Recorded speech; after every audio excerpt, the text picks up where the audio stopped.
Olá, boa tarde. Sejam todos muito bem-vindos e bem-vindas aqui a mais uma live promovida pelo Cefó, também em parceria com o programa ProSer, da Câmara dos Deputados.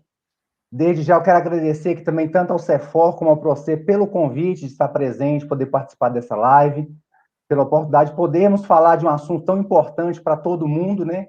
Especialmente para todos os servidores públicos. A gente que passa por esse momento de transição aí na nossa carreira, tantas indefinições que tem pela frente. Desde já eu quero agradecer também a participação dos colegas Jasper e Tatiane, que são os intérpretes de Libra, e que vão nos acompanhar e vão nos auxiliar aqui durante essa apresentação. Meu nome é Fernando, sou servidor público da Câmara já há 10 anos. Além disso, eu também atuo como planejador financeiro e já atuo no mercado há alguns anos aí também como investidor. Também gostaria de registrar aqui a participação e já agradecer a participação do Humberto Veiga, que também é um colega da Câmara, que tem uma vasta experiência no mercado. Ele que é doutor em economia e também especialista em mercado financeiro e investimento. Desde já, Humberto, é um grande prazer participar dessa live com você aqui, estar junto aqui para esse bate-papo aqui. Então, pessoal, a ideia da live de hoje é a gente falar um pouquinho sobre investimentos de forma geral, como é que está esse cenário de investimento hoje, nessa crise que a gente vive, com essa queda de taxa Selic. Então, a nossa ideia não é falar especificamente de nenhum tipo de investimento, tipo ações, fundos imobiliários, mas é de falar um pouco do cenário que a gente vive e da importância de a gente cada vez mais se preocupar com essa parte do nosso planejamento financeiro e como que a gente pode alavancar um pouco a nossa carteira, buscar melhores rentabilidades, obviamente sabendo que a gente não vive disso, mas como que a gente pode buscar melhores rentabilidades, né, pensando aqui em sempre manter essa segurança. Então, eu quero passar já a palavra para o Humberto Veiga, ele vai compartilhar conosco aqui essa questão de como que a gente vive hoje, como que é esse cenário econômico que o Brasil passa, que o mundo passa, e eu passo a palavra para ele aqui, para eles dar uma explicação para nós nesse momento. Fernando, obrigado aí pela apresentação. Eu quero agradecer também ao Cefó, aos nossos colegas que vão passar um bom pedaço aí traduzindo esse nosso papo, embora o meu esforço aqui o tempo todo vai ser para falar uma língua universal, uma língua que todo mundo consiga entender, e se não conseguir integralmente, nas perguntas a gente vai poder tirar essas dúvidas. Então, com relação ao que a gente está vivendo, nós estamos realmente vivendo um momento muito difícil em função dessa questão da pandemia e do fechamento da economia, e que, de certo modo, ele está sendo afrouxado agora, as atividades estão começando a voltar, né? Hoje nós tivemos o relatório Focus, que é um relatório que mostra o que o mercado, as consultorias ligadas a finanças e o que os agentes do mercado financeiro estão vendo em termos dos grandes indicadores econômicos, né? Então, hoje a gente teve uma melhora no indicador do Produto Interno Bruto, né? Vamos dizer assim, ele está menos pior, né? A sensação do mercado é que a queda no PIB vai ser menos pior, vai ser de 5,70, mais ou menos 5,65, mais ou menos o que os agentes do mercado estão prevendo. E a inflação é bem baixa, né? A 1,62% esse ano. Nós já tivemos 0,36 agora em julho, e até julho nós estávamos com a inflação acumulada de menos de 0,10%, né? Então, inflação baixíssima. Se a gente compara com o que estava sendo requerido, demandado do Banco Central, que é uma meta de inflação para esse ano. Isso é, o Banco Central ele só tem uma arma, que é a taxa de juros, certo? Ele só tem essa arma para utilizar. Então, ele usa a taxa de juros Eu tô ok? Tá ok. Bom, então, eu só tenho uma taxa de juros, ele só tem uma taxa de juros para lidar com a inflação. E a demanda, quer dizer, a ordem, o comando que veio para o Banco Central é de uma inflação de 4%, com 1,5% para menos ou para mais. O intervalo de tolerância, quer dizer, o que o Conselho Monetário deu de margem para o Banco Central foi 1,5% para menos e 1,5% para mais. Nesse caso, a gente está, vamos dizer assim, esse ano, quer dizer, nós já passamos mais da metade do ano, estamos com 0,46. Então, até junho foi 0,9, quase 0,098, né? Então, dá quase 0,1. E agora, em julho, que você completou 7 meses, deu 0,46%, mais ou menos. Porque julho teve a inflação mais alta, deu 0,36, alguma coisa assim, e mais o 0,10 para trás, então deu 0,46. Essa inflação é bem baixa para quem pode chegar até 2,5%, e para quem o mercado está achando que vai chegar a 1,62, tá? Então, o que a gente vê aí? A gente vê um cenário de taxas de juros muito baixas, né? Taxas de juros muito baixas, e é o que o Banco Central tem feito, né? Tem baixado as taxas de juros. Mas isso aí a gente está olhando dentro de uma perspectiva, assim, de uma perspectiva local, né? E estamos vendo também uma outra característica desse mercado, que é a questão de um crescimento econômico muito baixo. Na realidade, nós vamos ter um decrescimento econômico, né? Nós vamos ter a expectativa do mercado é uma queda de mais de 5,5%, mais de 5,6% no produto. Quer dizer, a renda do país vai cair mais de 5% com relação a 2019. Então, isso significa que você vai ter menos riqueza. Logicamente, se você tem menos riqueza, você tem menos consumo, você tem menos demanda pelos produtos. E não só no Brasil, quer dizer, essa queda é mundial. Como essa queda é mundial, a nossa própria capacidade, aliás, a nossa própria possibilidade de ganhar dinheiro exportando, essa coisa toda, ela sofre impacto. A expectativa, então, voltando, é desses 5,6%. Bom, então, esse cenário econômico de pouca expectativa de crescimento também joga a taxa de juros para baixo. Por quê? Porque você não tem uma previsão de que haja força o suficiente do consumo ou do investimento para gerar inflação. Então, eu posso, como na qualidade de, vamos dizer assim, de mandatário, quer dizer, eu tenho uma ordem de manter a inflação entre 2,5% e 5,5%, eu, Banco Central, no caso, fico muito tranquilo para manter, para reduzir as taxas de juros, né? Bom, com relação ao mundo, a gente também tem que dar uma olhada em como é que isso está acontecendo no resto do mundo. A gente enxerga quer dizer, está havendo basicamente 4 guerras, né? Que já vinham vamos dizer assim, se manifestando com relação aos Estados Unidos e à China. E agora, com a proximidade das eleições nos Estados Unidos, o governo americano tem sido mais rígido e tem encontrado esse caminho dessa disputa para se promover de uma certa forma, né? Vamos dizer assim, para aproveitar e tentar ganhar algum momento político aí. E essa guerra, ela se dá em 4 frentes, basicamente, né? Primeiro, a guerra comercial, que já vinha sendo avisada e discutida há muito tempo.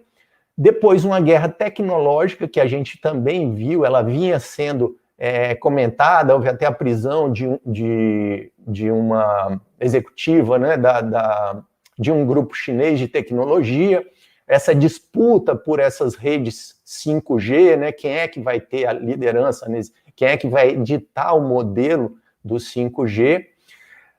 Uma guerra geopolítica, porque isso é inerente da guerra, quer dizer, a alocação, né, de territórios, o domínio desses territórios, e uma guerra de capital, de dinheiro, efetivamente. Bom, dado esse cenário, o que os agentes econômicos têm feito no mundo todo, inclusive no Brasil, que a gente acabou de começar com relação a essa questão da redução das taxas de juros. O que está se adotando nesse momento é um modelo que é chamado de afrouxamento quantitativo, tá? Existe o termo em inglês, mas eu não gosto desses termos em inglês, então dá para a gente conversar em português mesmo. Então, afrouxamento quantitativo. O que quer dizer isso? Quer dizer que todo o movimento dos bancos centrais tem sido no sentido de botar muito dinheiro em circulação, certo? Aí usam o termo de imprimir dinheiro e tal, que nem imprimir precisa mais, é só você fazer créditos eletrônicos nas contas. Ou, por exemplo, se você compra uma determinada quantidade de ativos, quando você faz essa compra de ativos, você, no lugar de pagar com papel moeda, você faz um crédito na conta e isso está resolvido. Você não precisa ter papel moeda circulando, embora, em função desse auxílio emergencial, e não só aqui, mas no mundo todo, a gente teve esse aumento, né, esse aumento de papel moeda em circulação. Então, o que isso mostra para a gente? Mostra que há uma grande possibilidade do dinheiro, como nós conhecemos, do dinheiro, né, perder valor. Por quê? Porque você vai ter uma quantidade gigante de dinheiro em circulação e, fora isso, a capacidade que os bancos têm de pegar esse dinheiro que é creditado na conta por meio dessas transações eletrônicas e transformar esse dinheiro em mais dinheiro ainda, tá? Que é chamado, é uma capacidade que o banco tem de criar dinheiro em função dos depósitos que recebe. Mas, assim, para o que interessa para a gente é um cuidado, quer dizer, uma atenção com relação à queda nas taxas de juros. A queda na taxa de juros é ocasionada por uma enxurrada de dinheiro que está entrando na economia, acompanhada de um fraco desenvolvimento, de um fraco desempenho econômico. E isso ocasiona também um elevado endividamento, porque se eu olho e vejo que o dinheiro está barato demais, eu vou e tomo dinheiro emprestado.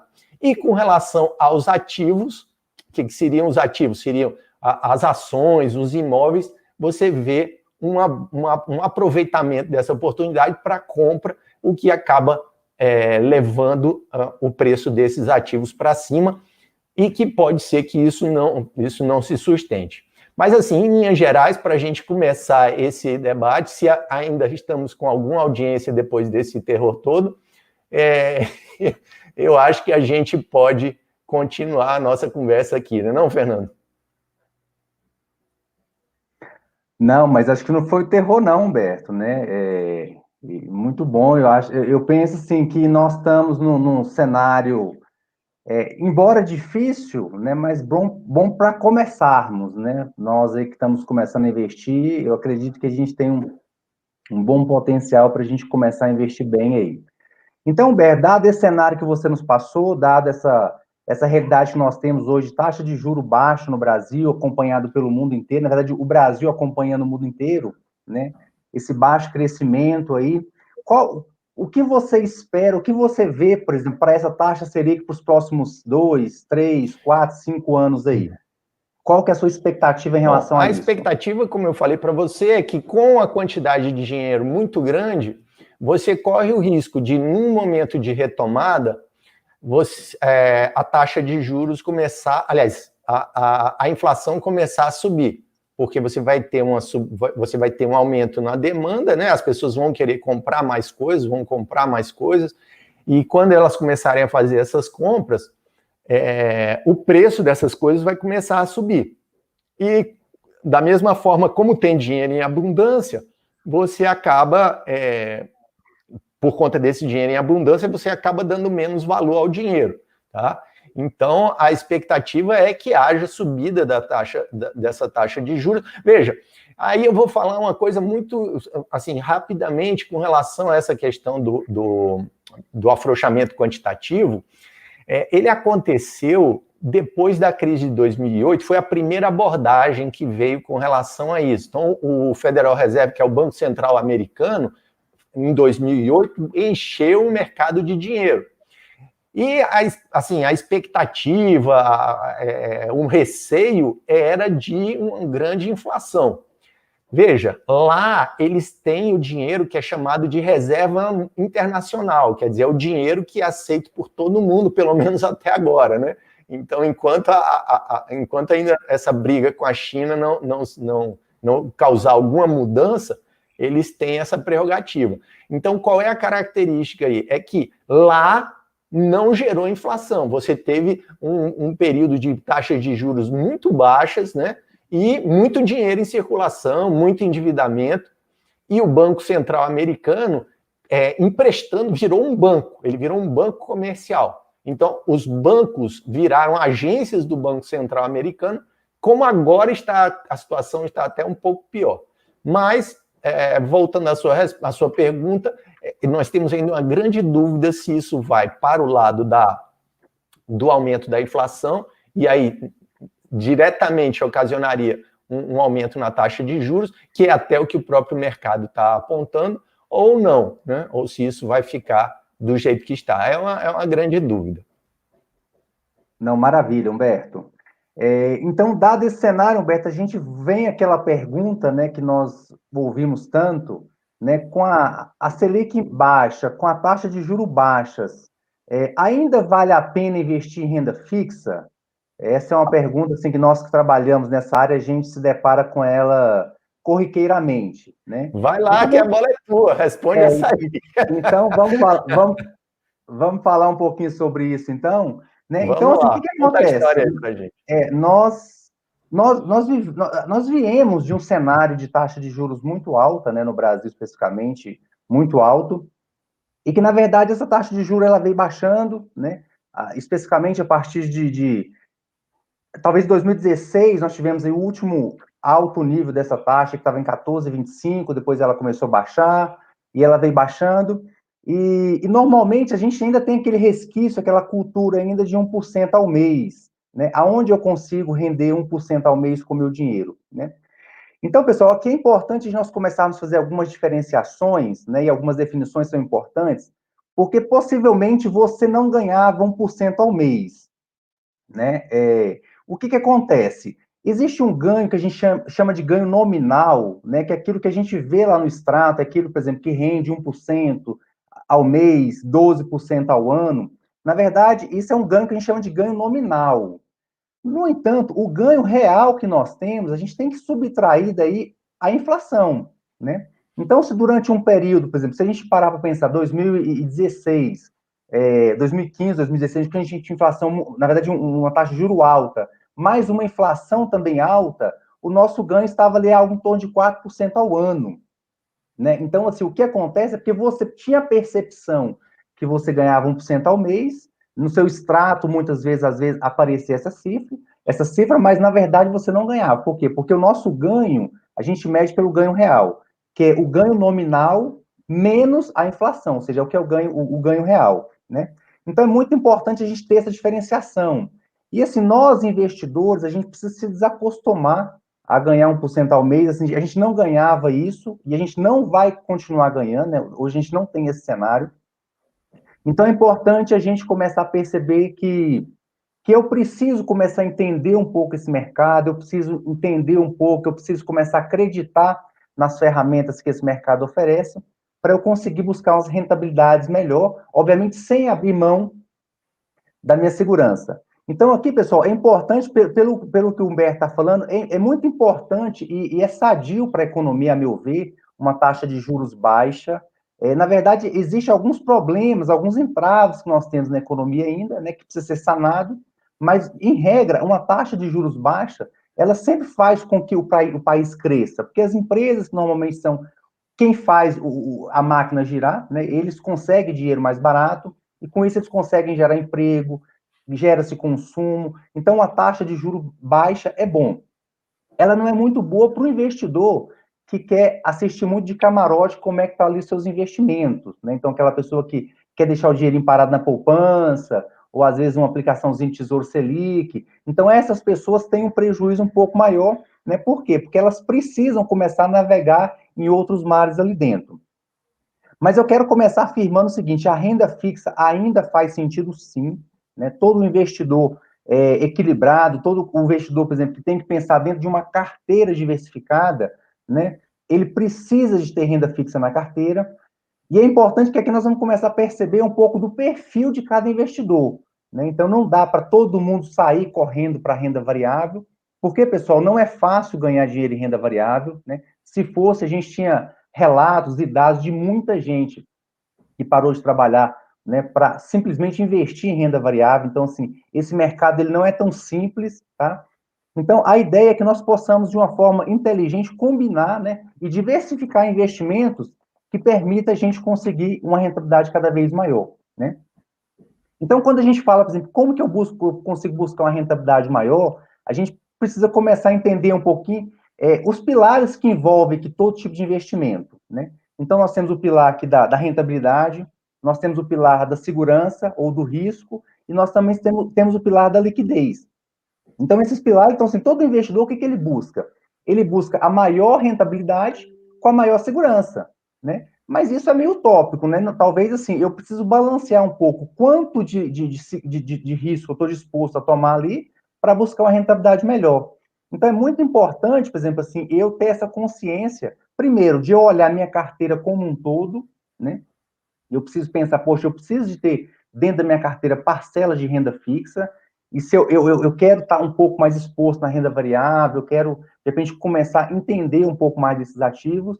Então, aí tem algumas coisas que a gente começa a precisar fazer, que a gente pode fazer, para a gente buscar uma rentabilidade melhor, tá?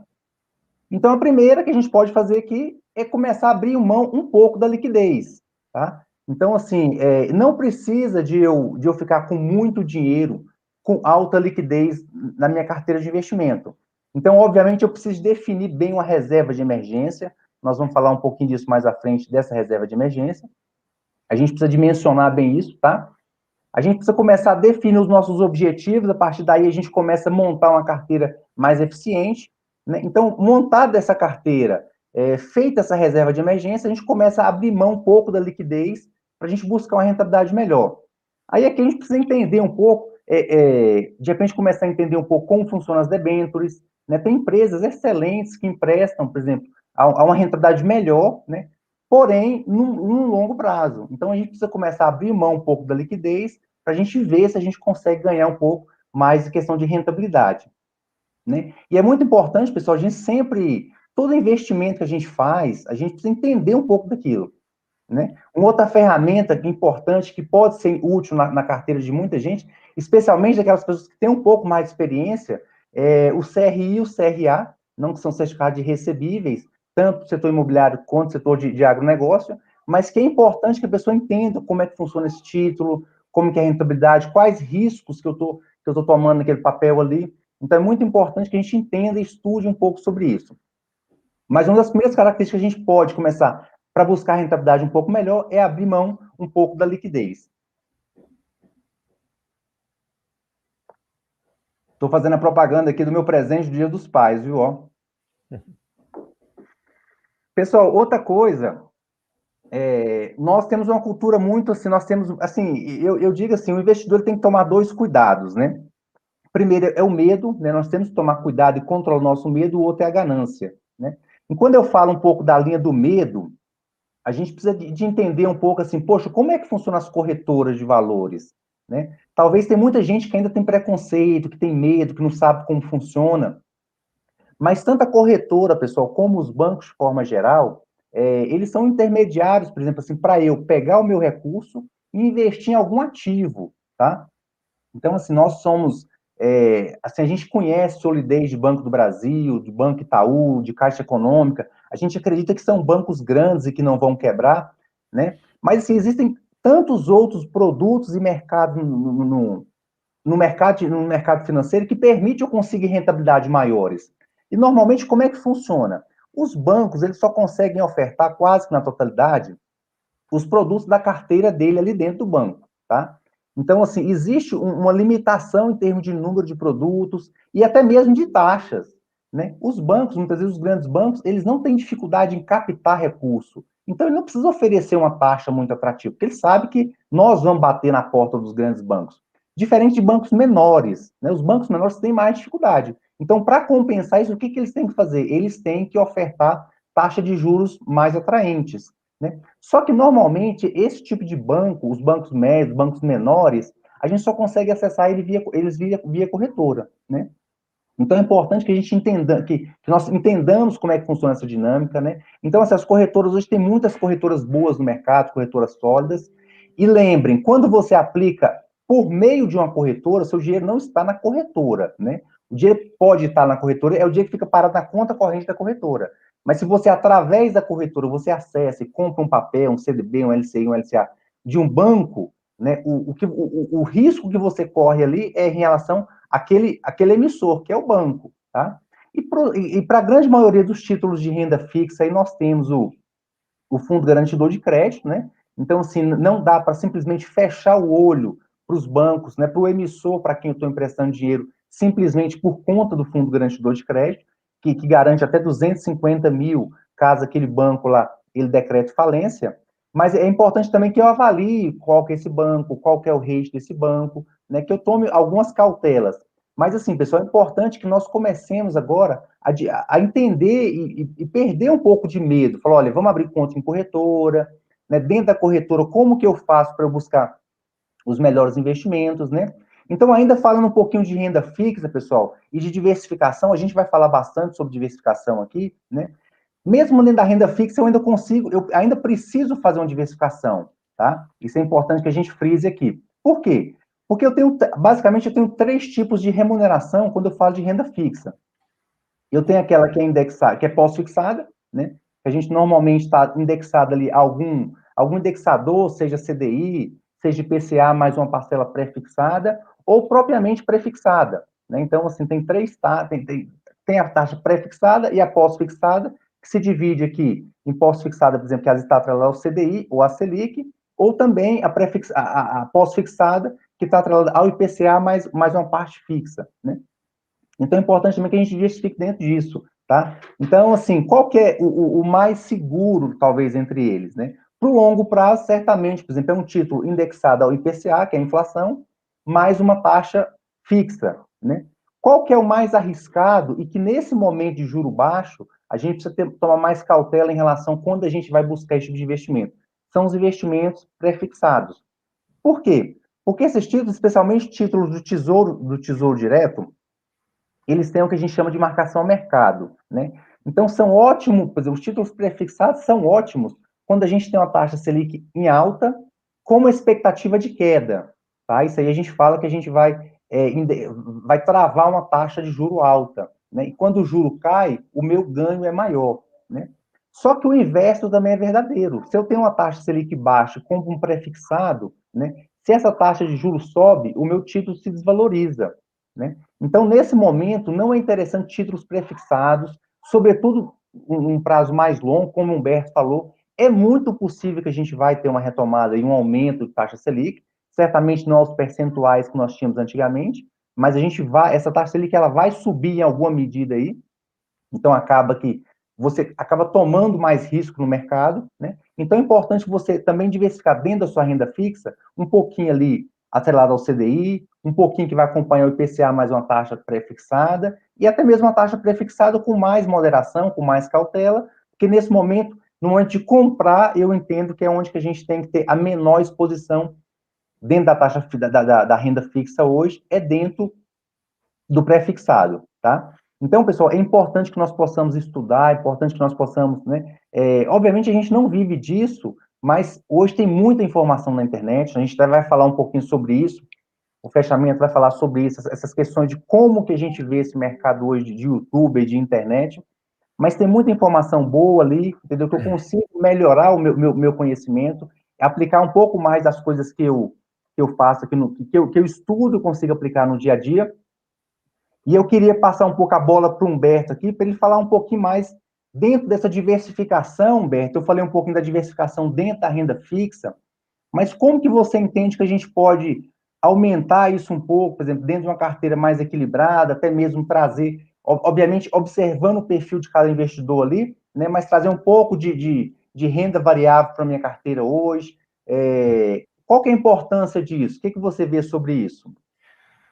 Olha, o Warren Buffett, ele que é um dos homens mais, eu acho que é o quarto homem mais rico do mundo atualmente, quarto, quinto, alguma coisa assim, e a vida dele toda foi fazendo investimentos. Ele começou uma empresa de investimentos e foi construir toda a riqueza dele. Ele fala que ele não gosta muito de diversificar porque ele acha que isso é para quem não sabe o que está fazendo, tá? Mas ultimamente ele tem dado sinalização para o outro lado.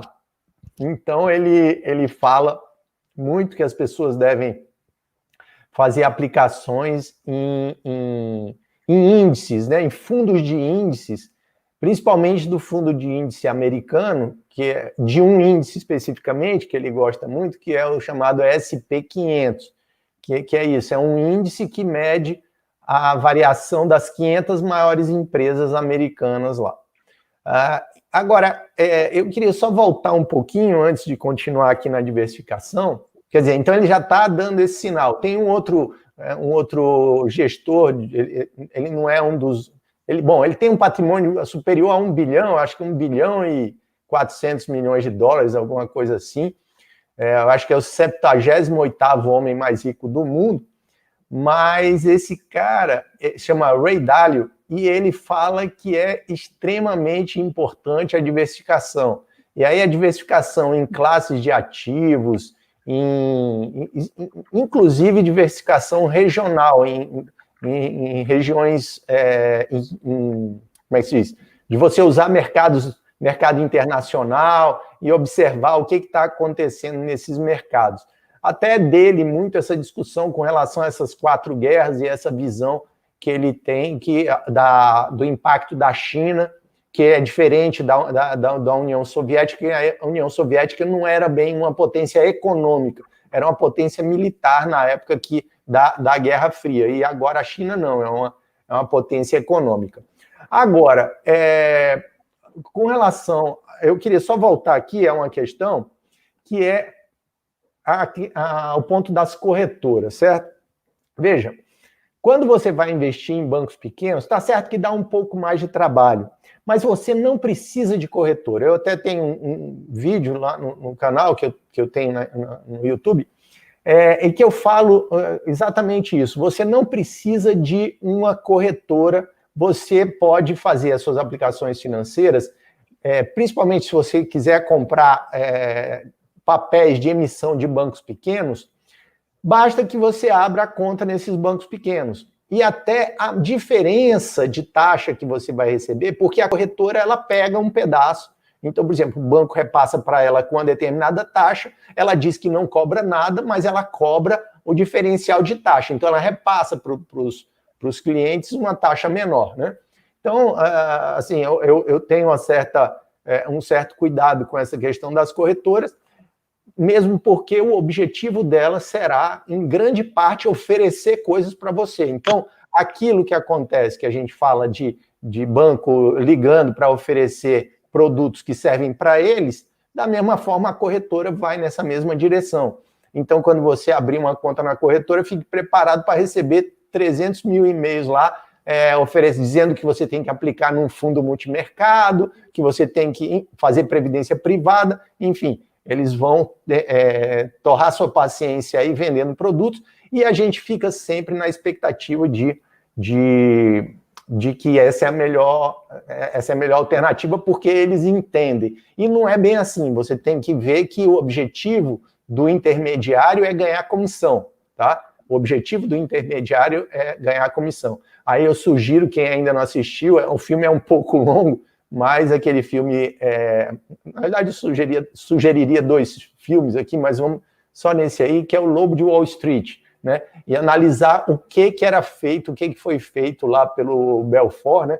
para fazer a fortuna dele. Era comissão, né? Ganhar comissão. Então, essas instituições, elas querem ganhar comissão o tempo todo. Então, fica atento com relação a isso. Agora, em relação à diversificação, eu vejo muita gente começar sobre renda variável, certo? E renda variável, em geral, a gente teria a característica básica de renda variável é você não ter um contrato de resultado, tá? As condições do resultado, elas não estão ali amarradas no momento que você fecha o negócio. Exemplo, vou dar um exemplo aqui que vai assustar a maioria aqui, mas é o seguinte, um imóvel é renda variável, tá? Por quê? Porque quando você compra um imóvel, não tem acordo absolutamente nenhum sobre nada. Você pega o seu dinheiro, seus 100, 200 mil reais, 300, sei lá, 1 milhão, compra um imóvel e você não tem nenhuma garantia de que, o preço vai se manter em 1 milhão, ou vai se manter em 100, 200, enfim. 2, que você vai conseguir obter alguma renda daquilo ali, porque não tem ninguém garantindo que o seu imóvel vai ser alugado, certo? Então, você não tem absolutamente nenhuma garantia em relação ao resultado do imóvel. Mas a gente tem a impressão de que aquilo ali é uma coisa mais segura do mundo e por aí vai, né? Outros exemplos de renda variável, que aí é o que todo mundo conhece, que é o mercado de ações. E aí eu vejo outro grande equívoco. As pessoas falam assim, eu quero investir em ações. Está errado. Você não vai investir em ações. Você vai investir em empresas. A partir do momento que você muda a sua cabeça para entender que você não está investindo em ações e investindo em empresas, você começa a entender o que se passa nesse mercado. E aí, mais uma vez, não existe nenhum contrato dizendo para você que se você comprar uma ação, se você virar sócio de uma empresa X, Y ou Z, essa empresa X, Y, Z vai dar esse ou aquele resultado. Né? Não existe nenhum, e por isso o termo renda variável, porque você não tem a menor ideia, nem se virar renda. Né? Por quê? Porque você não sabe qual é o desempenho que aquela empresa vai ter no futuro. Então, a partir do momento que você entende isso, que você entende que você está comprando empresas, e eu estava vendo uma palestra muito interessante do Peter Lynch, que é um dos grandes investidores americanos. Ele conseguiu por vários anos dar um retorno de quase 30% ao ano na sua carteira. E ele fala uma coisa muito interessante, quer dizer, as pessoas, na hora que vão comprar um imóvel, elas vão, analisam, e olham, e conversa com o corretor, e lê o contrato, e vai para lá, e vai para cá, e vem e volta. Na hora de comprar uma ação, ela pega a dica que ela ouviu no ponto do ônibus, e vai lá e compra a ação. Esse ponto do ônibus é muito para o mercado americano, porque onde a aplicação a compra de ativos, né, a compra de bolsa de valores, é uma coisa mais comum. Aqui no Brasil, provavelmente, não vá por aí, embora a gente esteja vendo a coisa caminhando para esse sentido. Por quê? Porque as pessoas acham que a taxa Selic ela é psicóloga, né? Então ela vai mudar a sua forma de ver o mundo. Não vai. Se você não é a redução da taxa Selic que vai fazer você correr risco e você entender o risco. Né? Quem vai mudar isso é você analisando e aprendendo como é que isso funciona, né? Mas é isso, Fernando. Eu acho que é bom a gente a gente já tem uma pergunta aqui sobre melhor opção para reserva de emergência.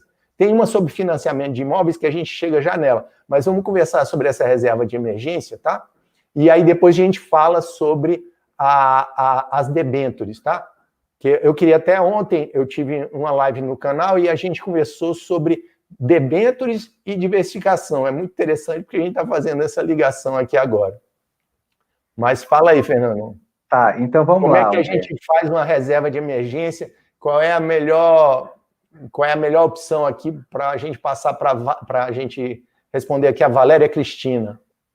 Valéria, obrigado pela pergunta aí. Então vamos lá. Para que serve uma reserva de emergência, né? Então, assim, um dia eu estava explicando isso para uma criança, assim, um rapazinho, um jovenzinho, eu pensei, gente, mas é difícil explicar para ele naquele momento ali. E eu busquei uma metáfora para ver que na minha cabeça exemplifica bem, né? Então, digamos que naqueles filmes antigos, muitas vezes a gente vê aquele castelo e do lado de lá existe uma floresta, onde existe um grande perigo, tá? E que o castelo muitas vezes quer se proteger dessa floresta, desse inimigo que pode combatê-lo a qualquer momento. E para isso existe ali um grande fosso que protege esse castelo daquela floresta, daquele perigo lá de fora. Então, eu entendo que uma reserva de emergência é exatamente isso. De que ela te protege? Ela te protege do endividamento, tá? Da falta, às vezes, assim, de imprevistos que acontecem na sua vida, que a reserva de emergência nunca vai te deixar numa situação de vermelho, né? Então, por que muitas pessoas se endividam? É muito comum nós vemos pessoas aí com alto endividamento, né? E isso, pessoal, não acontece da noite para o dia, tá? Isso acontece, por exemplo, assim, em reiteradas vezes, reiterados meses de falta de planejamento financeiro, onde muitas vezes a pessoa está muito dentro ali os gastos dela está muito próximo da receita que ela tem.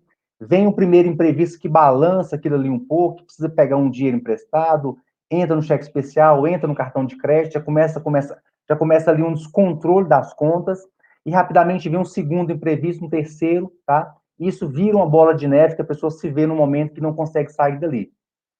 Então, a reserva de emergência é exatamente esse amortecedor que você tem, que você sabe que você pode olhar para o futuro, você sabe que você pode olhar para frente, que você está bem resguardado, está bem protegido ali naquele momento, né? Então, nós falamos assim que, quando a gente fala de investimento, nós precisamos nos preocupar com três coisas, né? A primeira dela, com três caixinhas, digamos assim. A primeira coisa é a proteção, é onde eu estou hoje, se eu estou bem estruturado, se eu estou protegido. Isso passa por ter uma reserva de emergência bem dimensionada.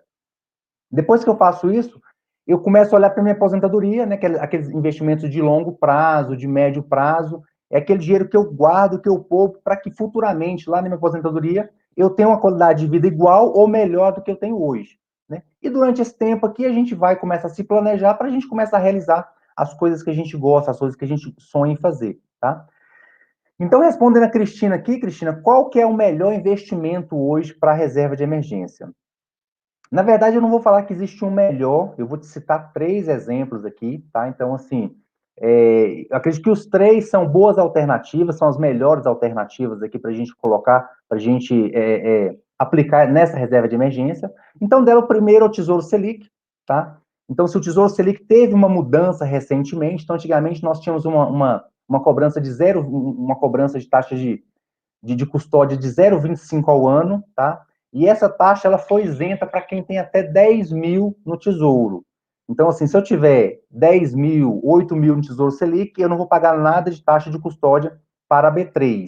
Se eu tiver 20 mil, eu vou começar a pagar 0,25 sobre o que excede aos 10 mil reais, ou seja, sobre aqueles outros 10 mil reais. Então, o Tesouro Selic seria uma primeira alternativa, tá? Lembrando, pessoal, que embora seja o mais seguro, ele não é o mais rentável, tá? Então é importante que a gente fale isso. A segunda opção seria um CDB com liquidez diária de bancos menores, né? Só que aí o que normalmente esses bancos pagam? Eles vão pagar pelo menos 100% do CDI, né? Então, como eu não tenho uma taxa de administração de 0,25 que a B3 cobra sobre vários investimentos, né? Acaba que esse fundo ele rende um pouco mais, tá? Só que o que acontece? Ele é um pouco menos seguro do que a reserva, do que o Tesouro Selic, tá? Embora, assim, a gente esteja falando de instituições bastante sólidas, né? Então, ele é menos seguro do que o Tesouro Selic, né? E tem uma liquidez maior, que a liquidez é D mais zero, né? Ou seja, no dia que eu faço o resgate, o dinheiro cai na conta. O Tesouro Selic, o dia que eu peço o resgate, o dinheiro cai na conta no dia seguinte. Sobretudo para quem tem uma carteira diversificada, para quem gosta de vez em quando comprar ações, fundos imobiliários, a gente percebe a diferença, que existe uma grande diferença de um resgate D+0, né, que seja no mesmo dia, D+1. Né? Então, assim, quem estava em março na Bolsa aí soube o que foi que acontecia. Então, tinha dia que a gente tinha a Bolsa fechada durante três momentos no pregão, né, porque a Bolsa caía muito.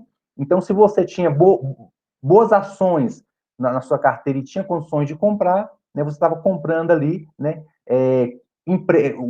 ações de uma empresa, né, que certamente você acreditava, porque você já estava posicionado dentro daquela empresa, mas você conseguia comprar a um preço menor. Então, também é uma opção, Valéria, o CDB com liquidez diária, né? E uma terceira opção aqui seria os fundos DI, né? Só que fundos DI sem taxa de administração, porque se ele tiver taxa de administração, ele já passa a não valer muito a pena, né? Então, ficaria com essas opções aí, então, Tesouro Selic, CDB com liquidez diária de bancos menores, né, que pague pelo menos 100% do CDI, e alguns fundos DI, né, sem taxa de administração, que hoje algumas corretoras a gente já consegue acessar estes títulos. Existe, pessoal, uma outra estratégia que pode ser utilizada também, que é o seguinte. Recentemente tinha um grande banco oferecendo um título de LCA e ele pagava 90% a 92% do CDI, tá? Então, como o LCA ele não tem imposto de renda, esse investimento ele seria melhor. Mas atentem para um detalhe, né? Eu tenho uma liquidez ali, o meu título tem vencimento para 3 meses. Então, turma, é como se eu precisasse fazer 2 reservas de emergência. A primeira, eu vou formar, vou adquirir um LCA, né? Em paralelo, eu vou, por exemplo, sei lá, vou colocar no Tesouro Selic ou no CDB ou no título DI, no fundo DI. Vencido esse prazo aqui do primeiro do LCA, que é o momento que eu posso resgatar, aí eu desfaço a minha reserva de emergência em alguma dessas outras opções e o LCA passa a ser tem uma rentabilidade melhor do que os outros 3. Mas atentem, porque, por exemplo, durante 3 meses eu não tenho liquidez, então eu precisaria ter, digamos, uma segunda reserva de emergência, né? E a partir do momento que eu tivesse a liquidez, que eu tivesse vencido, mas não tivesse sido resgatado, eu poderia vender um desses 3 títulos aqui, compor minha carteira de emergência e ficar com a minha reserva de emergência dentro do LCA, tá? Então, pessoal, para que serve essa reserva de emergência, tá? Então, assim, pessoal, é para imprevisto. Então, poxa, se eu quero viajar, se eu quero trocar um carro, sabe? Se eu quero fazer algumas compras, isso, pessoal, tem que ser dentro da minha renda. Isso tem que ser dentro do meu orçamento. Isso tem que estar previsto, tem que estar pensado, né? Então, de preferência, por exemplo, que eu vá me organizando para pensar, poxa, daqui 2 anos, daqui 1 ano eu quero trocar o carro, vou precisar de 40 mil para isso. Então, é interessante que eu já vou formando essa reserva para isso, e não que eu não chegue lá na frente, não tenha feito o planejamento e use minha reserva de emergência para isso. Então, assim, a gente fala que os gastos previsíveis, a gente coloca isso dentro do nosso orçamento com a renda que nós ganhamos. E a reserva de emergência é aquele valor que, dentro de um planejamento, dentro de uma carteira de investimento, é a parte que vai render menos, mas que é importante, é fundamental que você tenha ela, né? Nós também temos aqui, eu já vou engatar, pessoal, aqui, para a pergunta do Paulo, que ele pergunta em relação às debêntures. Obrigado também, Paulo, pela pergunta aí. Sim, as debêntures é uma opção interessante, né? Dentro dessa carteira diversificada que a gente está falando, é interessante. Por quê? Porque ela paga normalmente uma rentabilidade maior. Nós temos as debêntures incentivadas, que normalmente você está emprestando dinheiro para empresas que vai trabalhar com alguma coisa de infraestrutura. Então, normalmente o governo incentiva esse tipo de investimento, né? Esse tipo de captação por parte das empresas, e ele isenta o investidor do pagamento de imposto de renda. Só que é interessante, é importante, é um título que não tem garantia do fundo garantidor de crédito, então é importante que eu invista, que eu conheça aquela empresa para a qual estou emprestando o meu dinheiro, né? E observe ali o prazo, porque normalmente são empresas que ou eu vendo no mercado secundário em alguns prazos, em alguns casos eu consigo repassar debênture no mercado secundário, em alguns casos não. Então eu preciso observar bem essas características para entender se faz sentido, se é interessante, mas quando falo dentro de uma carteira bem diversificada, debênture faz sentido sim, Paulo. E eu já vou comentar um pouquinho sobre a outra pergunta da Valéria, que ela fala em relação aos financiamentos de imóveis. É uma pergunta muito recorrente. Então, assim, Valéria, hoje a gente precisa acender um pouco o alerta em relação aos financiamentos. Hoje, muitas vezes, assim, nos Estados Unidos, por exemplo, que tem uma cultura e um juro muito baixo, normalmente não se usa capital, recurso próprio para comprar casa. Normalmente sempre acessa recursos de terceiros ali, porque tem um juro muito baixo, né? Mas é importante também a gente entender o seguinte, que nós temos um juro baixo no financiamento hoje, né? Então, talvez aí algo em torno de 6,5%, 7,5%, 8% ali. Só que eu também tenho uma renda fixa que está pagando muito pouco. Então, assim, faria sentido se eu tiver uma carteira de investimento que me permita, por exemplo, rentabilizar mais, né, do que aquele financiamento está me cobrando. Então, às vezes, faz sentido eu começar a deixar de pensar, poxa, eu não vou pagar à vista, talvez, o imóvel, para eu conseguir aplicar um pouco desse dinheiro. Mas você também tem que ter em mente que você precisa buscar no mercado uma rentabilidade melhor do que você está pagando dentro do seu financiamento.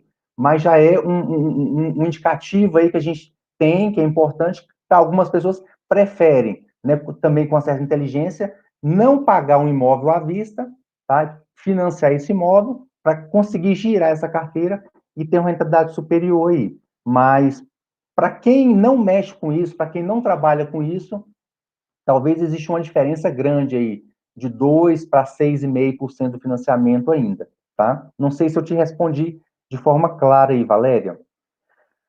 Mas aí eu passo na bola com o Humberto aqui, Humberto. Eu queria que você falasse um pouquinho, então, para nós aí. Tá ouvindo, Humberto? Estou ouvindo aqui. Tá, eu queria que você falasse um pouquinho mais para nós aí em relação a essa diversificação. Eu queria a gente trabalhar um pouco mais. Até que ponto você acha que é importante, no caso de um servidor público, né? Normalmente pessoas que não trabalham com investimento, pessoas que têm atividade principal ali, que é trabalhar, ou um pequeno empresário que precisa dedicar esforço e tempo ali para o seu negócio. Como é que você entende que eu poderia estar exposto dentro de uma renda variável, buscar uma rentabilidade de longo prazo mais interessante, mas também sem abrir muito a mão aqui da questão da minha segurança? A diversificação é aquele caminho, né? De você poder compor uma carteira de acordo com o risco que você enxerga, né? Do risco que você aceita tomar, né? Porque muitas vezes você não tem a preparação para ver uma oscilação de preço de uma determinada coisa, e aí você se antecipa e vende aquela coisa que, assim, por um receio de perder mais, né? Assim, uma informação muito interessante, eu estava discutindo com um gerente de banco, que ele estava indicando uma aplicação em um determinado fundo de investimentos, e ele virou e falou assim, porque esse fundo rendeu 0,56 no mês anterior. Então, vai aqui a minha dica para quem está fazendo contato com algum gerente de banco ou com alguém de corretora, que ele virar e falar assim, mas esse fundo aqui rendeu tanto. Faça a seguinte pergunta, por que rendeu isso? E qual é a perspectiva desse rendimento se manter no próximo mês? Se essa pessoa não convencer você da razão, pode desistir porque a pessoa não entende do que ela está falando. Então foi exatamente o que aconteceu. Nós tivemos no mês de julho uma queda na taxa de juros, e aí, como o Fernando já tinha dito, quando você tem aplicações financeiras pré-fixadas, que quando a taxa de juros cai, você tem um ganho com aquelas aplicações. É como se você tivesse com uma coisa pagando 3% ao ano, e chega o novo mercado agora está pagando 2%. O que as pessoas vão querer? Elas vão querer aquele seu negócio está rendendo 3%. Então o preço daquilo sobe. O que vai acontecer para frente se você se mantém com esse negócio? Se houver o contrário, ou seja, se você sai de 2 e aquilo lá vai para 3, o efeito é reverso. Então, do ponto de vista de aplicação financeira, você tem que entender o que gerou o resultado positivo no passado para não entrar numa roubada dessa. Porque no momento que você entrar, que a taxa subir de 2 para 3 e você enfrentar uma perda, o que você vai fazer? A primeira coisa que você vai fazer é vender aquilo, tá? Então, eu já vi vários casos até de pessoas para quem a gente presta alguma consultoria, alguma conversa, e aí ela tinha comprado uma determinada aplicação e essa aplicação começou a perder valor justamente por causa disso. Ela entrou na aplicação porque essa aplicação tinha subido demais e sem entender o que levou à subida, né? Então, sempre pergunte por que o rendimento foi esse. Eu vou aproveitar também para falar aqui de uma pergunta acho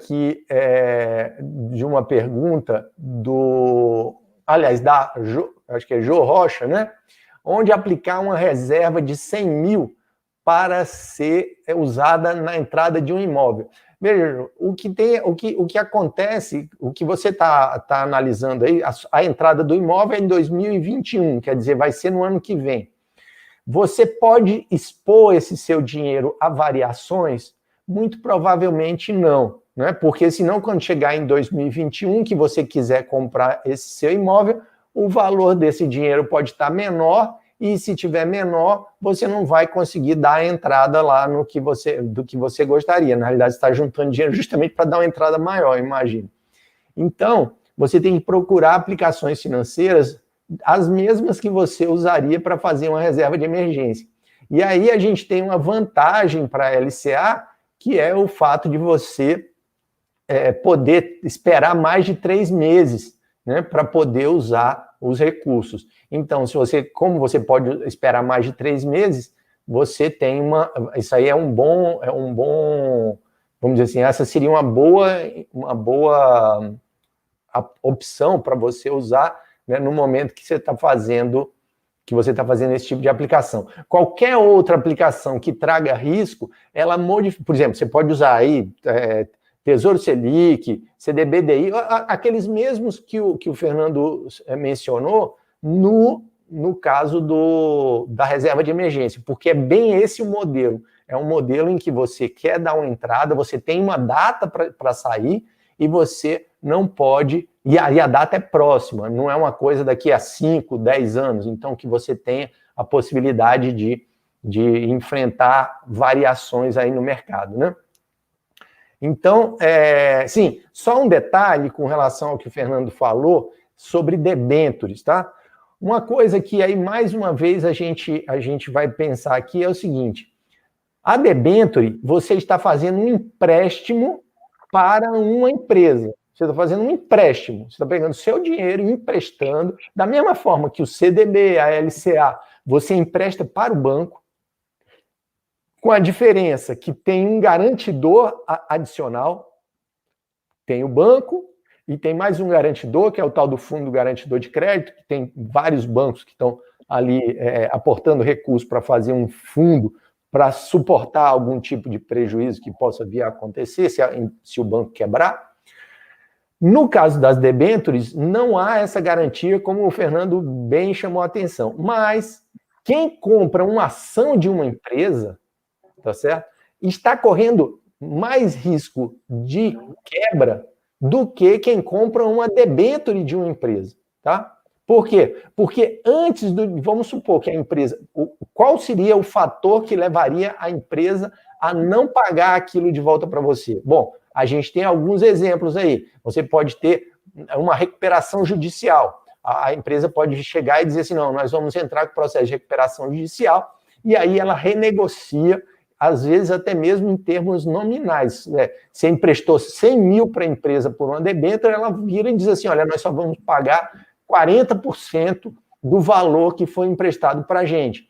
Nesse caso, você estaria sujeito a essa redução. Agora, imagine o acionista. O acionista, ele só recebe alguma coisa de volta se depois que todos os credores forem pagos, inclusive os debenturistas, as pessoas que têm debêntures.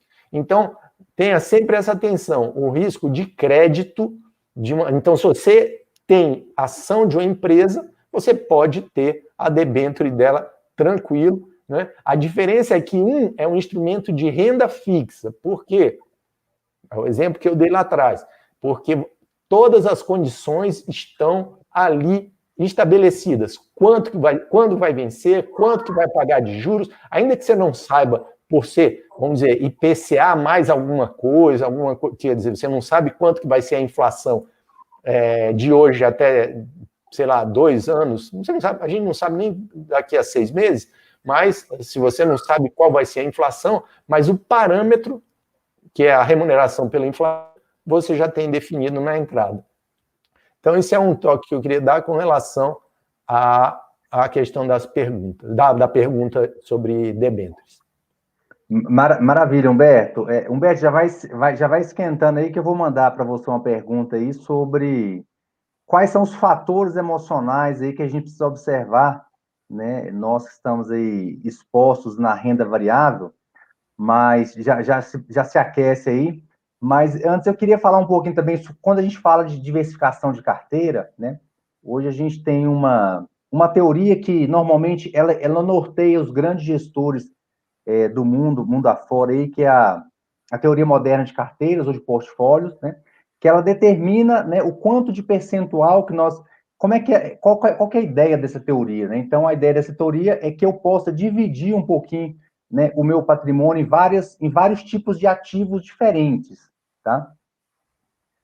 Ativos, por exemplo, eu estou exposto um pouquinho em ações, eu estou exposto um pouquinho em fundos imobiliários, eu estou exposto um pouquinho em pré-fixado, um pouquinho em pós-fixado, um pouquinho em dólar, né? Então, por exemplo, eu dividi ali, colocar um percentual para cada coisa e seguir aquela política de investimento, né? E certamente é algo que afasta um pouco a questão dos nossos fatores emocionais.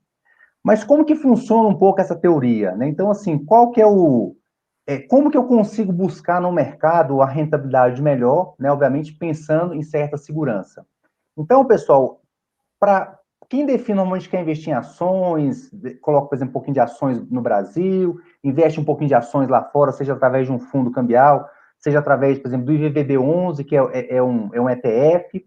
Então, normalmente, essas pessoas é interessante que tenham um pouquinho também de proteção na carteira, né, que a gente poderia usar aqui tanto dólar como ouro. Então, a diversificação não é simplesmente separar ativos diferentes, né? Eu preciso de saber que esses ativos eles têm uma correlação, que a gente chama de correlação negativa. Por quê? Porque se todos os ativos tiverem uma correlação positiva, digamos, quando um sobe, todos sobem, isso deixa a minha carteira com um grande risco, né? Ou seja, com uma grande volatilidade, né? Então, assim, risco, pessoal, no mercado, normalmente a gente associa mais com aquela volatilidade da carteira, tá? Obviamente existe o risco de você aplicar e perder tudo, mas isso não é muito comum. O risco maior é aquela questão de quando você precisa tirar, sua carteira balançou demais, está lá embaixo, eu tirei e perdi, né? Então é importante que a gente faça uma diversificação olhando cada tipo de ativo que eu coloco dentro da minha carteira. Então, se eu coloco ouro ali, por exemplo, se eu coloco bolsa, se eu coloco dólar, se eu coloco ações, é importante que eu tenha um pouquinho de proteção da minha carteira. Por exemplo, usar isso como um dólar, por exemplo. Se a gente pegar o gráfico do Ibovespa e do dólar, nós vamos ver que eles normalmente são um espelho um do outro. Quando um sobe, o outro está caindo, né? Só que os dois, no longo prazo, eles tendem a subir. Então, é interessante, por exemplo, eu definir um percentual para cada um, tá? E tempos em tempos, eu começar a fazer o que a gente chama de rebalanceamento, né? Então, digamos que a gente definiu, por exemplo, uma pessoa que definiu lá em abril desse ano que ele teria 20% da carteira dele em ações, o que certamente aconteceu? Esse 20% da pessoa se valorizou, porque o Ibovespa subiu, esse 20 hoje virou 23, virou 24, virou 25. Então, pessoal, é importante que tempos em tempos eu faça um rebalanceamento, tá? E eu comece a vender parte do que se valorizou, né? Por quê? Por exemplo, começar a colocar um pouco do lucro no bolso, né? Ou então comprar ativos que se desvalorizaram. Então, tem duas maneiras que eu consigo fazer o rebalanceamento. Seja com os aportes que eu faço, os aportes mensais, ou seja, digamos que o Ibovespa, as ações da minha carteira subiu, então esse mês eu vou comprar menos Ibovespa quando eu vou fazer meu aporte, né? Digamos que subiu muito, então de repente eu vendo um pouco, tá? E vou recompor ali dentro daqueles percentuais que caiu um pouco.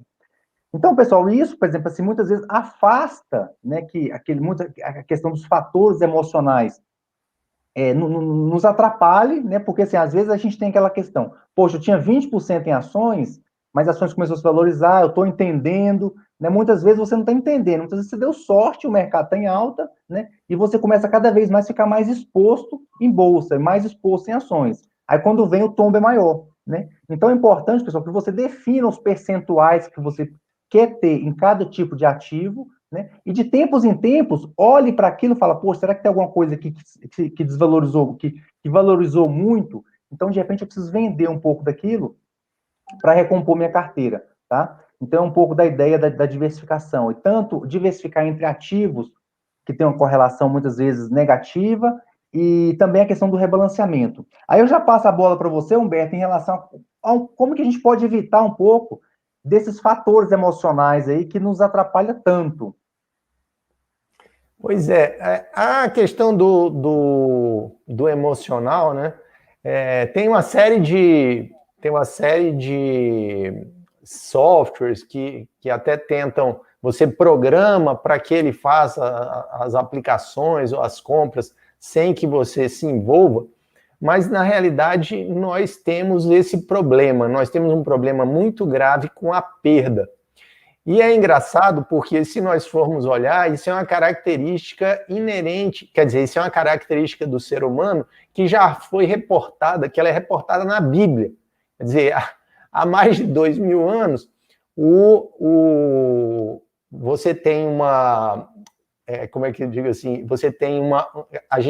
nos chamam a atenção, principalmente nesse trecho lá, que fala o seguinte... se você tem 100 ovelhas, né, e você perde uma, você vai sair correndo atrás dessa uma e as outras 99 vão ficar ali. Então, a gente é muito suscetível à questão da perda. E a gente foca muito na perda. E para você compensar a perda, você tem que ter um ganho muito maior do que o que aconteceu. Então, vamos supor, se você perdeu 1.000, você tem que ganhar no mínimo 2.000 para reparar a sensação ruim que você teve dessa perda de 1.000. Então, assim, a solução para essa questão emocional que é inerente ao ser humano, no meu entender, você é um planejador financeiro, até analisa bastante essa psicologia aí, né, do dinheiro, mas é você entender o que você está fazendo. A partir do momento que você entende o que você está fazendo, o resultado é diferente, né? O resultado é outro porque você vai se comportar de forma adequada quando ocorrerem as variações para baixo, né? Você vai entender, e se você montar uma carteira diversificada, você até comentou a questão da correlação negativa, eu diria até o seguinte, porque a correlação, que às vezes as pessoas não conhecem esse termo, ela é o seguinte, se uma coisa sobe, a outra sobe, se ela desce, a outra desce. Então, essas duas coisas, elas se movimentam, se ela tem uma correlação positiva, elas se movimentam na mesma direção. Se elas têm uma correlação negativa, uma vai para baixo e a outra vai para cima. Se você pega duas coisas que uma vai para baixo e outra vai para cima, e você coloca uma quantidade de recursos idêntica nas duas, ainda que o diferencial dessa subida pode representar, você basicamente está anulando, né, qualquer tipo de variação. Então, a melhor procura, né, seria por ativos não correlacionados, ou seja, que eles não tenham nenhum puxando para lado algum, que eles estejam ali simplesmente, que eles tenham o seu percurso independente. E isso é cada vez mais raro, porque o mercado financeiro, ele está sempre, ele acaba em determinados momentos de crise, você estica muito, tanto, por exemplo, se você tem um momento de crise, os juros sobem e a bolsa cai, né? Aí você, mas qual seria a relação aí com juros e bolsa? O dólar sobe e a bolsa cai. Então, assim, você tem essas coisas que reforçam, mudam as correlações, as correlações estatísticas calculadas para trás, né?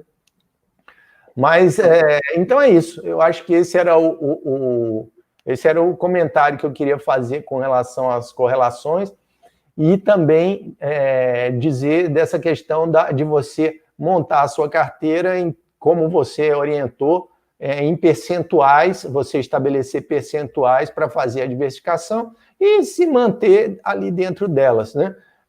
Um ponto que só nessa questão de risco de crédito, né, que eu queria falar, que é o risco de você perder da outra parte, não pagar o dinheiro de volta para você, eu faria o seguinte, nessas aplicações em bancos menores, eu não colocaria, em hipótese alguma, mais do que 10% do valor previsto para você aplicar em renda fixa, certo? Então, não mais do que 10%, para evitar se houver algum problema, ainda que exista o fundo garantidor de crédito, você fica com o dinheiro bloqueado, porque o fundo garantidor de crédito está ali, mas ele vai passar um tempo para lhe pagar aqueles recursos, tá?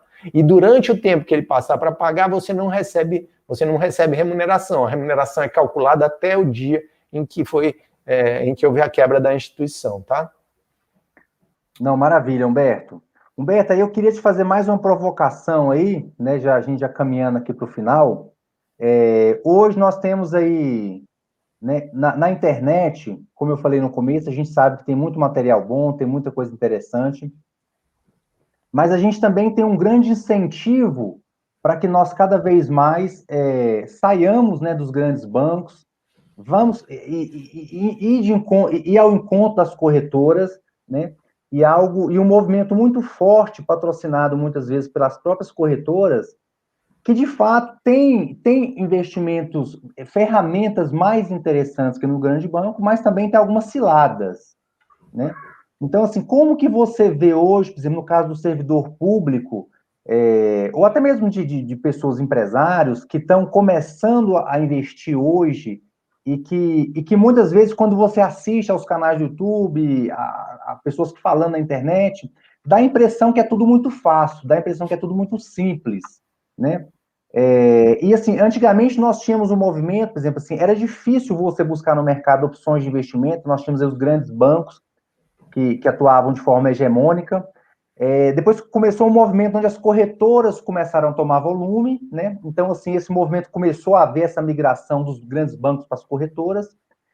E hoje a gente vê esse grande movimento, né, de muitos profissionais que vão na internet e falam, olha, invista por conta própria, faça isso, faça aquilo, e muitas vezes dão soluções para nós aqui das mais diversas. Como você vê isso? Como que você vê esse movimento hoje nesse mercado? Fernando, assim, se a gente parar para analisar, né, o que realmente o que realmente aconteceu nesse mercado de corretoras, né? Você teve um momento que realmente ocorreu uma concorrência com muitos agentes, né? Essa concorrência foi concentrando, as corretoras maiores, né, acabaram comprando algumas pequenas, então ficaram com... Pequenas não, algumas corretoras até médias, né? Então ficaram com um bom potencial de fogo aí em termos de corretores. Aproveitaram uma estrutura de instituições financeiras e passaram a contratar gerentes de instituições financeiras para atuarem como... vamos dizer assim, como empresários, começando como microempresários, mas, né, atuando como empresários, acabaram formando, sem investir em ativos, sem precisar comprar uma agência, sem comprar um prédio ou alugar um prédio de uma agência. Esses empresários, né, que seriam os agentes autônomos, que hoje são chamados assessores de investimento, acabaram virando os gerentes, né? Acabaram virando os gerentes dessas grandes corretoras e trabalham para essas grandes corretoras prestando serviço, sem nenhum tipo de remuneração, por exemplo, não tem 13º, não tem nada. Então, você criou um movimento, né, um movimento que transformou ex-funcionários em sócios de uma determinada atividade que acaba atendendo a uma corretora maior.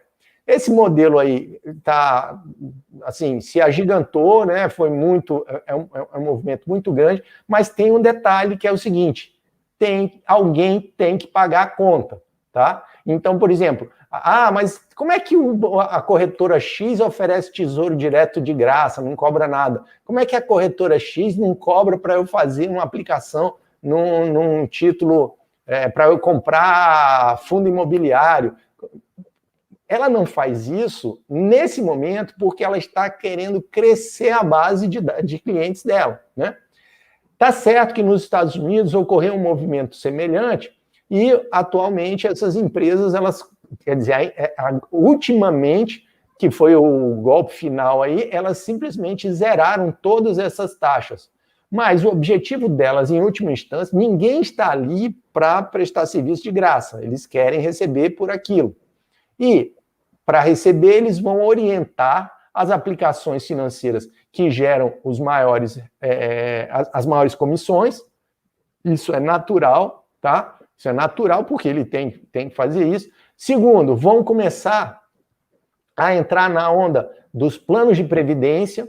Terceiro, seguros, né? Então eles oferecem muito a parte de seguros e às vezes até alguns seguros um pouco mais, vamos dizer assim, exóticos, né? Então eles vão levar esse produto para gerar renda por conta desse tipo de administração. Então é bom ter cuidado e observar, como você muito bem chamou a atenção. Quer dizer, hoje você tem um batalhão de informadores, né? De pessoas, de celebridades que falam, o meu primeiro milhão, e o primeiro milhão dessas pessoas não veio da aplicação financeira, veio da publicidade nos seus canais de comunicação. Então, são pessoas que você, se para observar, você vai ver que são pessoas que não têm uma formação naquela área, né? São pessoas que que fazem entretenimento e trazem as mensagens que são fornecidas por uma equipe técnica, alguma coisa assim. Então é muito bom que as pessoas tenham atenção com relação a isso, principalmente no que diz respeito a aplicações financeiras, porque o cuidado quer dizer, quais são as características. Muitas vezes a pessoa vira e fala assim, olha, isso aqui não é indicação de investimento, mas eu comprei a empresa tal e fiz isso, fiz aquilo, não sei o quê. A pessoa vai dizer, eu vou fazer também. Então, tomar cuidado com relação a isso, né? E sempre entender o que está falando, né?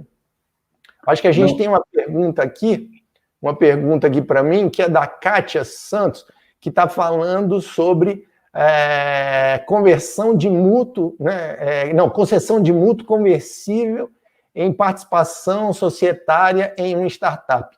Veja, esse nome desse tamanho é para dizer o seguinte: você empresta para uma startup, para uma empresa que está começando, e se essa empresa der certo, você converte aquela dívida que você fez, aquele empréstimo que você fez para ela, numa participação, ou seja, você vira sócio daquela empresa. Isso aqui não chega a ser nenhuma novidade em termos de negócio, porque existem as debêntures conversíveis em ações, que é um negócio lá de 1976, né? Mas aqui o que você tem que olhar é o seguinte: uma coisa é você fazer isso de uma forma generalizada, e outra coisa é você fazer isso de uma forma concentrada. Quem concentra esse tipo de atividade, normalmente é o empreendedor. Então você, Kátia, você teve uma ideia brilhante de montar uma startup, eu tive uma ideia fantástica aqui de montar uma startup. Beleza. Então, você vai concentrar os seus esforços naquela startup. A Kátia, que não é essa empreendedora, tá? Que é uma Kátia que tem um dinheiro e que quer conseguir uma rentabilidade a mais e que quer arriscar esse seu dinheiro, ela não pode entender esse negócio dessa startup como se fosse a única atividade dela. Então, todo investidor de startup, isso é chamado de capital de risco, tá? São os investidores de capital de risco. Existe o nome Venture Capital, enfim, Private Equity, tem um monte de nomes em inglês aí para isso, mas só para deixar claro para você. Esses investidores, eles não fazem isso com uma empresa, certo? Então, eles investem em 20 empresas, tá? Porque, com certeza, a maioria vai para o buraco e salvar, ela vai dar um resultado que supere as perdas que esse investidor teve nas outras. Então, isso não é brincadeira, vamos dizer assim, isso não é uma atividade para você fazer com uma empresa, porque senão você está fazendo um cara ou coroa. Na realidade, você não está fazendo um cara ou coroa. Você está apostando, na realidade, você está fazendo o quê? Você está fazendo uma aposta em que as probabilidades de você se dar bem, elas são muito menores do que se você espalhar para um monte, tá? Porque a probabilidade dessa empresa virar uma super empresa é baixa, né? Como qualquer negócio que você for abrir, você for empreender, qualquer empreendimento, você tem uma probabilidade de ter até sucesso, mas de virar um super negócio, virar uma Amazon, um Google, um negócio assim, é bem mais complicado. Então, o que os investidores fazem, na realidade, se você tiver 20 empresas dessas, para você botar aí, sei lá, um percentual do seu recurso e esperar o resultado, tudo bem. Se não, é uma atividade que você tem que olhar com cuidado. Não, maravilha, Humberto. Humberto, então a gente vai começar aqui já ir para as considerações finais. Eu só queria fazer aqui um adendo quando você falou a questão das corretoras, os riscos, né? Eu concordo com tudo que você disse. Eu acho que a gente precisa ter, de fato, essa preocupação e esse olhar crítico, né, com as informações que a gente olha muitas vezes na internet. Eu entendo que as corretoras é o melhor meio hoje, através do qual você pode buscar uma carteira mais diversificada, mas com todas essas considerações que o Humberto falou, são todas muito válidas, né? Então, é entender cada tipo de oportunidade que, às vezes, que te apresentam ali, né? Quanto mais você estuda, quanto mais você entende disso, você fica mais preparado para, muitas vezes, entender um pouco das armadilhas que existem nesse mercado aí, tá? Então, já para finalizar aqui, eu queria agradecer o Humberto aí pela participação, foi um grande prazer dividir essa live com você aqui, Humberto, uma pessoa que tem tanta experiência nessa área aí, sempre aprendo muito quando falo com você. Queria também agradecer o Jasper e a Tatiana aí que nos acompanhou, muito obrigado mesmo. E também agradecer ao Cefor, né, e ao Procer pela oportunidade e nos colocar aqui mais uma vez à disposição para quando precisarem de nós, estaremos disponíveis. Não é não, Humberto? É isso aí. E eu quero aproveitar também, Fernando, para agradecer esse papo aqui fantástico que a gente teve, trazendo essa informação, mostrando para o pessoal quer dizer, o que a gente entende, o que a gente vivencia, né? Você fala de mim, mas você é um cara que está aí na estrada, não só aplicando explicando para as outras pessoas, ajudando as outras pessoas a fazer suas aplicações financeiras, mas também cuidando do seu próprio dinheiro, né? Você que é um empreendedor e tal, que eu admiro também, que faz que toma a atitude de correr risco, de se expor e de buscar uma rentabilidade maior. Também agradecendo aí a Tatiana e ao Jaspion, que estão aí, né, sofrendo aí para levar essa informação da gente aqui para mais pessoas. E dizer também o seguinte, que se vocês tiverem assim, interesse em continuar a estudar sobre esse tema, eu tenho o meu canal no YouTube, você procura por Beto Veiga no YouTube, que a gente, assim, eu estou sempre trazendo um conteúdo novo lá para trazer educação mesmo para as pessoas, para que elas consigam operar. Por exemplo, o Fernando falou aí de corretoras, eu tenho conta em 4 corretoras, tá certo? Agora, você pode também ter conta em 4 corretoras, desde que você dê uma olhada assim, passando o que elas estão falando ali, mas foque no seu rumo de aprender, de estudar e de correr atrás de proteger o seu dinheiro, porque ele é bem suado, eu imagino. Humberto, acabou que eu esqueci de perguntar aqui, você falou que nós não íamos comentar, mas eu queria até saber, eu estou sabendo que está saindo um curso novo aí lá na plataforma, isso já sai agora no mês de agosto, como é que é? Não, o curso o curso vai sair só em setembro, né, meados de setembro, mas também quem acessar lá no canal vai ter acesso, tem um conteúdo no canal, tem o canal do YouTube, e você vai ter, por exemplo, planilhas para calcular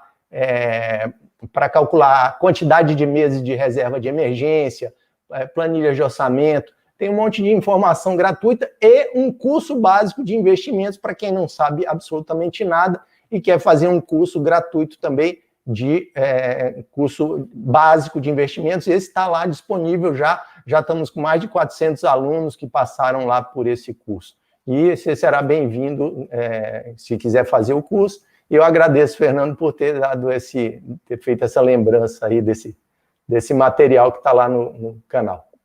Pessoal, então agradeço ao pessoal que passou a tarde conosco aí, espero que a gente tenha conseguido ajudar, conseguido orientá-los e, mais importante, é conseguir despertar em vocês o interesse, né, de pensar em algo que é tão importante para a nossa vida, que é nosso planejamento financeiro, dar um pouco mais de atenção nessa parte. Se a gente conseguiu fazer isso com vocês, eu já saio aqui com o objetivo cumprido. Uma boa tarde, um grande abraço, tchau, tchau e até a próxima. Pessoal, um abraço, obrigado por vocês terem participado da live. Um grande prazer conversar com vocês. Até a próxima.